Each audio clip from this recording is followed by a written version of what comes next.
माननीय आमदार श्री हेमंतभाऊ रासने साहेबांची हे आग्रह होती, हे विनंती होती की निर्बंध मुक्त गणपती उत्सव असायला पाहिजे।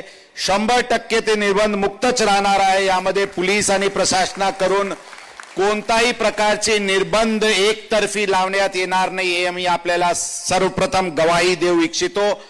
जे काही आपली परवानगी मागच्या वर्षीची होती ती परवानगी यावर्षी पण कायम राहील। आपल्याला प्रत्येक यावर्षी परत पोलीस स्टेशनला जाऊन परवानगी घेण्याची गरज राहणार नाही। मागच्या वेळीची परवानगी तीच परवानगी धरून बाकी जे जे आपल्याला सोयी सुविधाची गरज आहे ते आम्ही सर्व करू।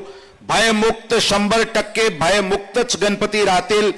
उत्सव मध्ये कोणी मध्ये आला आणि कायदा सुव्यवस्थाचे प्रश्न निर्माण करण्याची किंवा गुन्हेगारी किंवा महिलाचे सुरक्षावर विपरीत असे परिणाम होईल किंवा दारू पिऊन काही सामाजिक शांत सुव्यवस्था बाधित करण्याचे कोणी प्रयत्न करतील त्याचे सर्वांचे अशा गुन्हेगार कृत्यावर आपले सोबत मिळून आपले सहकार्य घेऊन अशा प्रकारचे लोकांना आज जोरात पोलीस विभागाकडून कारवाई होईल।